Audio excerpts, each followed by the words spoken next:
So let's look at the market structure of a perfectly competitive market.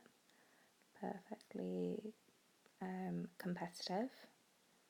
It's hard to write actually on this one. Okay, so in the AS course or year one course, you would have drawn demand sloping downwards and supply sloping upwards, and where they cross would be the equilibrium price and quantity.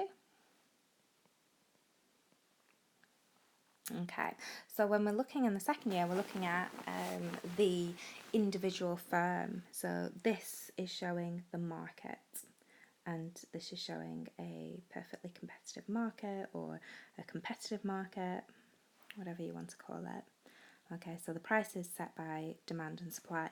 Now, in perfect competition, we need to be aware that there's a few conditions, there's a few assumptions. Okay, so we have many buyers and sellers, many B and S, many buyers and sellers, and this means that none of them have dominance over the price, neither the buyer or the seller.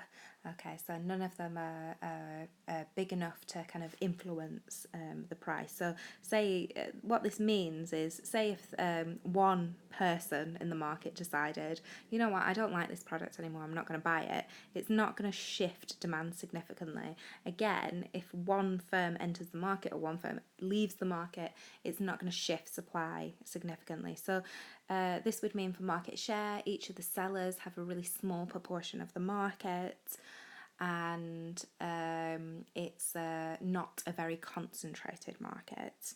So there's many buyers and sellers. They're also selling a homogeneous product.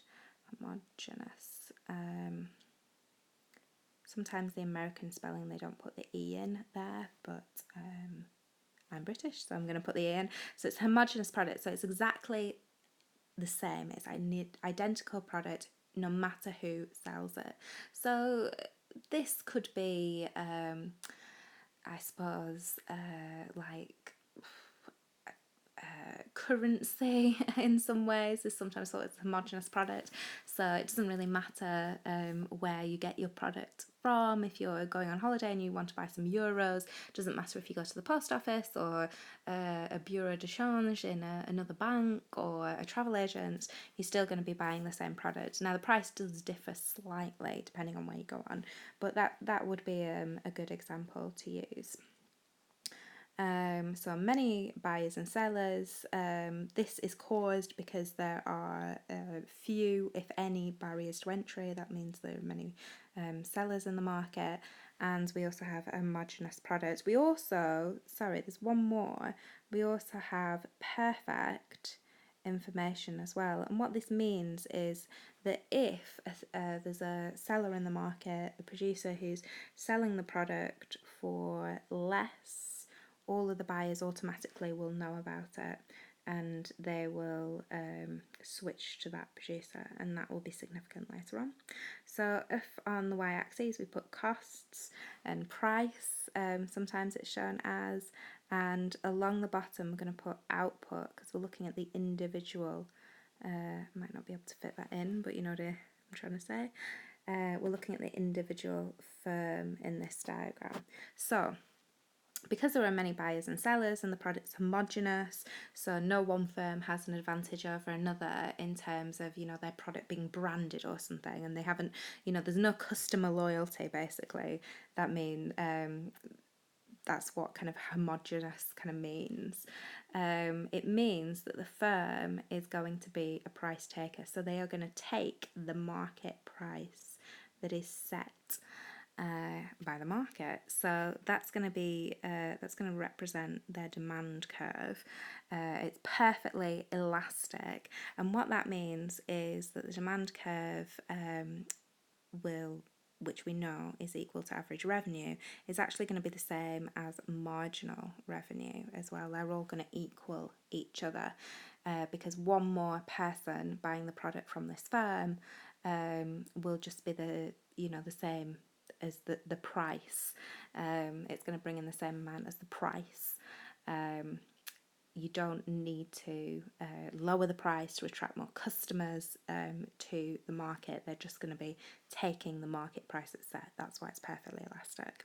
And the long run equilibrium is actually going to settle. Oh, it should be tangential. Can make it tangential there. It should be where average cost is tangential to that demand curve, and we know that marginal cost is going to intersect the average cost at its lowest point. So the price has already been set by the market, as you can see, and that is going to be the equilibrium long run quantity. And what we can say about this is, because we are choosing, or the perfectly competitive firm is going to choose an output that is producing at the lowest point on the average cost curve, we know that it's productively efficient. If you were doing this diagram in an exam, write it out in full productive efficiency if you're going to do an arrow like that. It's just a little bit hard for me to do on my iPad. And because price is also equal to marginal cost, we know that it is also allocatively efficient as well. So productively efficient, allocatively efficient sounds pretty good, but you can see price is equal to the average cost, so they're actually only making normal profit here, so there's no supernormal profit. So not very much chance that they're going to gain from dynamic efficiencies, where you gain from invention and innovation by reinvesting that profit.